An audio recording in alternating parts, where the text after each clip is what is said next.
The late afternoon sun beat down on Abilene's main street, turning the packed dirt into a dusty oven that radiated heat even as shadows began to lengthen. The town bustled with activity, as it always did during cattle season, when drovers brought their herds up from Texas to meet the railroad that would carry beef to markets back east. The saloon stayed full from noon until midnight, their doors swinging constantly as cowboys celebrated the end of long trail drives with whiskey, cards, and loud stories that grew more exaggerated with each telling. The Red Horse Saloon stood at the center of it all, its painted sign creaking in the hot Kansas wind, its interior dim and smoke-filled even in daylight. Inside, a dozen men occupied tables, their voices rising and falling in waves of laughter and argument. Behind the bar, Frank Mitchell polished glasses with mechanical efficiency, his eyes constantly scanning the room for trouble or opportunity. 10-year-old Daniel Harper had been watching the saloon from across the street for over an hour, gathering courage for what he knew was a desperate plan. His stomach cramped with hunger, a feeling so constant over the past 3 days that it had become almost normal. His clothes hung loose on his thin frame, his face was smudged with dirt, and his bare feet were calloused and cracked from walking the scorching streets. Since his mother had died from fever 2 months earlier, Daniel had been surviving through odd jobs, begging, and increasingly, going without food altogether. The church provided meals twice a week, but that left 5 days when Daniel had to fend for himself in a town where everyone seemed too busy chasing their own fortune to notice a starving child. Daniel took a deep breath and crossed the street, pushing through the saloon's swinging doors before fear could stop him. The noise hit him first, followed by the smell of tobacco, sweat, and spilled alcohol. He approached the bar with his head down, his voice barely audible when he offered to sweep the floors for a few cents or perhaps some leftover food from the kitchen. Frank Mitchell looked down at the boy with an expression that mixed irritation and disgust. Several of the drinking patrons had noticed Daniel's presence, and their conversations quieted as they turned to watch. Frank announced loudly that this was a respectable establishment, not a charity house for street urchins, and that Daniel needed to leave immediately. Daniel tried to explain that he was willing to work, that he would do a good job, but Frank had already come around the bar. He grabbed Daniel by the collar of his threadbare shirt and dragged him toward the door while the boy's feet scrambled for purchase on the wooden floor. Robert Harrison sat at his usual corner table in the Red Horse Saloon, a glass of whiskey untouched before him as he reviewed the ledger documenting his ranch's accounts. At 41, Robert had built a successful operation through 15 years of methodical work and careful planning. His ranch ran 500 head of cattle across good grazing land north of town, employed 3 reliable hands, and turned a steady profit that grew modestly each year. Robert came to town once a month for supplies and business, always staying in the same hotel, eating at the same restaurant, and spending exactly 1 hour at the Red Horse reviewing his books before heading back to the isolation he preferred. People in Abilene knew Robert as a fair man who paid his bills promptly and caused no trouble, but also as someone who kept to himself, spoke little, and seemed to have no interest in the social aspects of town life. What people did not know was that Robert's silence came not from natural temperament, but from deliberate choice, a decision made 15 years earlier to bury certain parts of himself that had once caused pain. Robert had been looking down at his ledger when the commotion started, but he glanced up as Frank Mitchell dragged the boy across the saloon floor. Robert watched Daniel's desperate attempts to stay upright, saw the fear and humiliation in the child's eyes, and felt something uncomfortable stir in his chest. Frank threw Daniel through the swinging doors with enough force that the boy tumbled down the wooden steps and landed hard in the dirt street. Dust rose around Daniel as he lay there for a moment, stunned and gasping. The men inside the saloon erupted in laughter, as if they had just witnessed the finest entertainment. One cowboy called out that someone should teach these beggar children not to bother honest working men. Another suggested the boy probably wanted money for his drunk father. A third man made a cruel joke about Daniel's appearance, prompting fresh waves of laughter. Robert felt his jaw tighten as he watched the scene unfold. Daniel slowly pushed himself to his feet, his face burning with shame, his eyes cast down to avoid the stares of people gathering on the boardwalk. The boy was clearly trying not to cry, his thin shoulders shaking with the effort of maintaining dignity in the face of complete humiliation. Robert looked around the saloon at the laughing men, most of whom he recognized from previous visits to town. These were not evil people, he told himself, just thoughtless ones who had never known real desperation. But as the laughter continued, Robert found that rationalization increasingly insufficient. Robert surprised himself by standing up. The movement was unplanned, driven by something deeper than conscious thought. He walked to the saloon doors and stepped outside, his boots heavy on the wooden steps. Daniel had moved to the side of the street and was attempting to brush dirt from his torn shirt with trembling hands, still fighting tears that threatened to spill over. The laughter from inside the saloon continued, though it was beginning to fade as patrons returned to their drinks and conversations. Robert approached Daniel slowly, not wanting to startle the boy further. He cleared his throat and asked quietly if Daniel was injured. The boy looked up with wide, cautious eyes, clearly expecting more mockery or worse. Robert could see now just how thin Daniel was, could see the desperation written in every line of his small frame. Daniel shook his head no, he was not hurt, and started to walk away, assuming Robert had approached only to ensure the disturbance was over. Robert called after him, asking when Daniel had last eaten. The boy stopped but did not turn around. His voice was barely audible when he admitted it had been 2 days. Robert felt anger rising in his chest, anger at a town prosperous enough to build 3 saloons, but unable to ensure its children did not starve in the streets. He told Daniel to wait there for just a moment, then returned inside the saloon. The room quieted somewhat when Robert walked back to the bar, his face set in an expression men who knew him had never seen before. He told Frank Mitchell plainly that he wanted to buy food from the kitchen, whatever they had prepared for the evening meal, enough for a hungry child.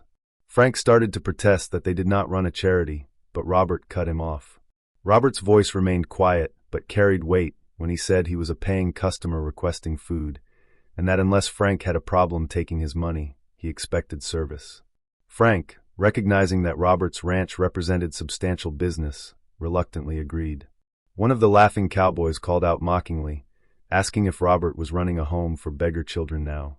Robert turned to face the man, and the cowboy's smile faltered under the rancher's steady gaze. Robert said clearly that he was simply feeding a hungry child, and that any man who found that amusing needed to examine what kind of person he had become. The saloon fell silent.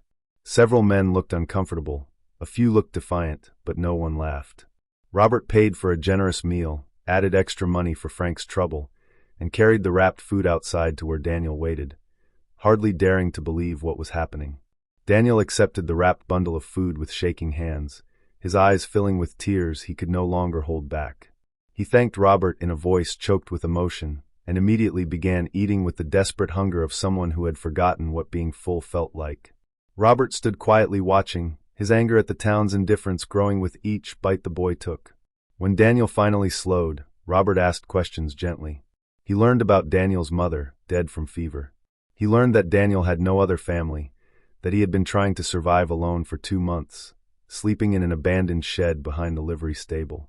He learned that Daniel was willing to work, but that few people would hire a child with no family or references, and that the ones who had often tried to cheat him out of promised wages.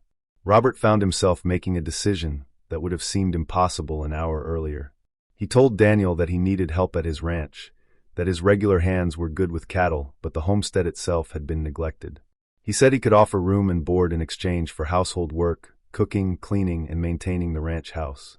He was careful to make it sound like a business arrangement rather than charity, sensing that Daniel had as much pride as hunger. Daniel's face transformed with hope so intense it was almost painful to witness. He asked eagerly what he would need to do, when he could start, promising he was a hard worker despite his size. Robert found himself smiling, something he had not done genuinely in longer than he could remember. He said they could leave for the ranch immediately if Daniel was ready, which the boy certainly was. As they walked toward the livery where Robert had stabled his horse and wagon, people on the boardwalk stared.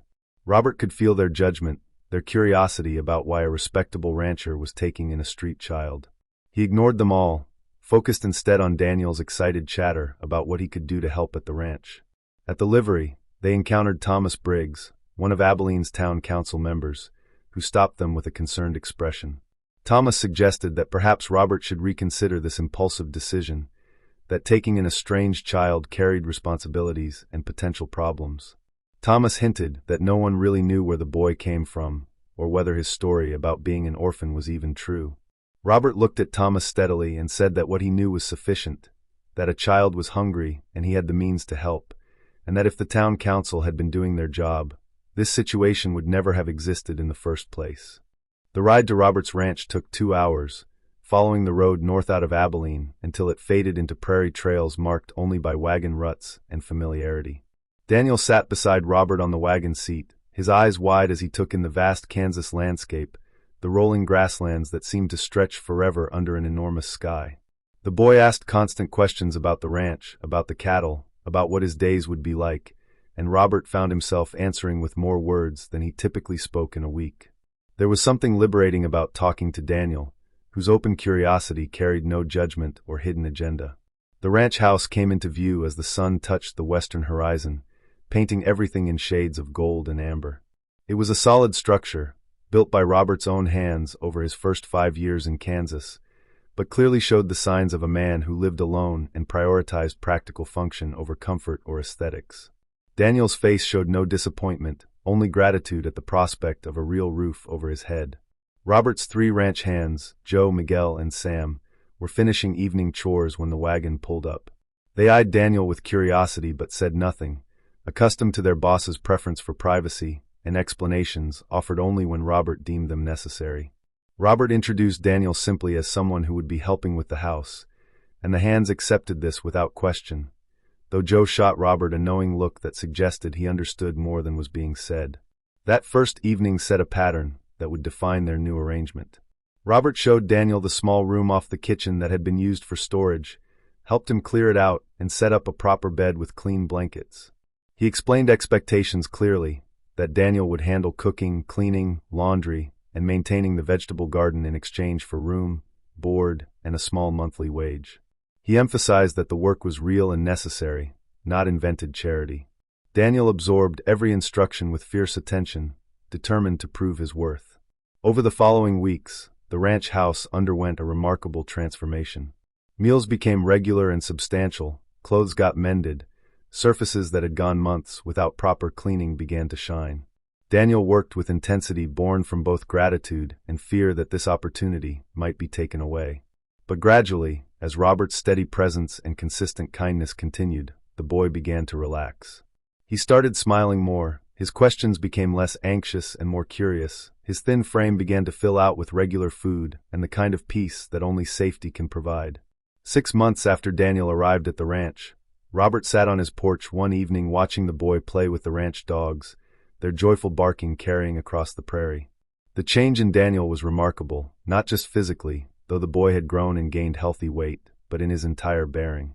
The fear and desperation had been replaced by confidence and contentment. He laughed easily now, asked questions without hesitation, and approached each day with enthusiasm that Robert found infectious. But the transformation was not limited to Daniel alone. Robert had begun to recognize changes in himself that were equally profound. The walls of silence he had built 15 years ago, convinced they were necessary for survival, had begun to crumble. He found himself looking forward to conversations, enjoying Daniel's company, and rediscovering parts of himself he had buried. The ranch hands had noticed the change too, commenting that the boss seemed different, more present somehow. When Robert returned to Abilene for monthly supplies, people noticed Daniel riding beside him on the wagon, well-dressed and healthy, chattering about ranch life. Some townspeople approached with grudging respect, admitting they had misjudged Robert's decision to take in the boy. Others maintained their disapproval, suggesting Robert was being foolish or that problems would eventually emerge. Robert no longer cared about their opinions. Frank Mitchell, the saloon owner who had thrown Daniel into the street, made a point of avoiding Robert during his town visits. But others sought him out specifically, including Reverend Patterson, who asked if Robert might be willing to consider taking in other children who needed homes. The Reverend explained that there were always orphans or children from desperate families, and that respectable placement was difficult to find. Robert was non-committal but promised to consider it. One evening, as Robert and Daniel worked together preparing dinner, the boy asked a question that had clearly been building for some time. He asked why Robert had helped him that day in town when everyone else had just laughed or looked away. Robert paused in his work, considering his answer carefully. He told Daniel honestly that he had spent 15 years trying to avoid difficult situations, keeping his head down and staying uninvolved because he believed that was safest. But watching Daniel being thrown into the street and hearing men laugh about it had forced Robert to confront an uncomfortable truth, that choosing silence in the face of cruelty was itself a form of cruelty. He said he had been ashamed of himself in that moment, ashamed enough to finally act despite his fear of involvement. Daniel thought about this, and then said something that struck Robert deeply. The boy said that Robert's one moment of courage had saved his life, literally, because he did not know how much longer he could have survived on the streets. But it had also shown him that kindness still existed in the world, which was almost more important. On a cool autumn evening, as harvest approached and the prairie grasses turned golden, Robert made a decision. He told Daniel that he had been thinking about the future, about what happened when boys grew into men and needed to make their own way in the world. He said that if Daniel was willing, Robert would like to make their arrangement permanent and legal. He would like to formally adopt Daniel, make him not just a worker but a son, an heir to the ranch they had built together. Daniel's response was immediate and emotional, throwing his arms around Robert with a force that nearly knocked the rancher off balance. Through tears, the boy said yes, that he had been afraid to even hope for such a possibility. As they stood together on the porch, looking out over land that now belonged to both of them in every way that mattered, Robert reflected on how one moment of choosing courage over comfort had transformed two lives completely. The quiet rancher who had stood up to laughing men had discovered that defending others ultimately meant defending the best parts of himself. And the hungry child thrown into the street had found not just food and shelter, but something infinitely more valuable, a family, a home, and proof that compassion could still triumph over indifference in even the hardest places.